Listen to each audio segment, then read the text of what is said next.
तुमची चिडचिड वाढली आहे, सतत तणाव जाणवतोय, कान दुखतात, डोकं भणभणतं? हो, कारण तुम्ही प्रामाणिकपणे कर भरून स्वतःलाच मानसिक आजारांची भेट दिली आहे. हे विधान कठोर आहे, पण पिंपरी चिंचवड महानगरपालिकेच्या ध्वनी प्रदूषण नियंत्रण विभागानं दाखवलेली निष्क्रियता त्याहूनही कठोर. कोट्यवधी रुपये खर्च आणि शांततेचा गंधही नाही. हे प्रशासन काम करतंय का भ्रष्टाचार लपवतंय? देहू आळंदी रोड, लक्ष्मी चौक या परिसरात 3 ते 4 हॉस्पिटल आहे, एक शाळा आहे, संपूर्ण रहिवासी वस्ती आहे आणि या सगळ्याच्या मध्यभागी प्रचंड कान फोडणारा ध्वनी प्रदूषणाचा तांडव सुरू आहे. नियम काय म्हणतात? हॉस्पिटल, शाळा, न्यायालय या भागाला सायलेन्स झोन घोषित करावं लागतं. 80 मीटरच्या परिसरात नो हॉर्न फलक लावणं बंधनकारक आहे आणि जर शांतता राखता येत नसेल तर तिथं हॉस्पिटल आणि शाळेला परवानगीच दिली जात नाही.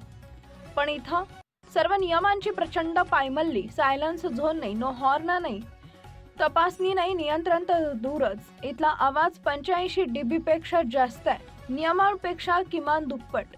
हा आवाज विद्यार्थ्यांच्या डोक्यावर दिवसभर वाजतो, रुग्णांच्या कानात घुमतो आणि नागरिकांच्या मानसिक आरोग्यावर थेट परिणाम करतो.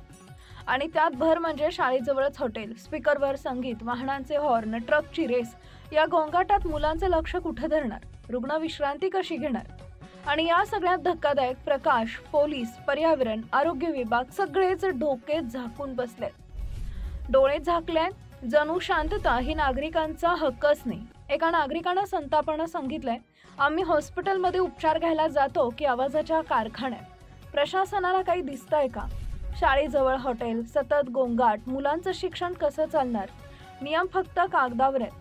ध्वनी प्रदूषण हा लहान मुद्दा नाही, हा मानसिक आरोग्य, शारीरिक आरोग्य आणि मुलांच्या भविष्याचा प्रश्न आहे. शांतता हवी असेल तर आवाज थांबवायला हवा. आवाज थांबवायचा असेल तर प्रशासनाला जबाबदार धरणं आवश्यक आहे. नियम फक्त कागदावर नव्हे, रस्त्यावर लागू होणं गरजेचं आहे. सायलेन्स झोन ही सजावट नाही, तो नागरिकांचा हक्क आहे.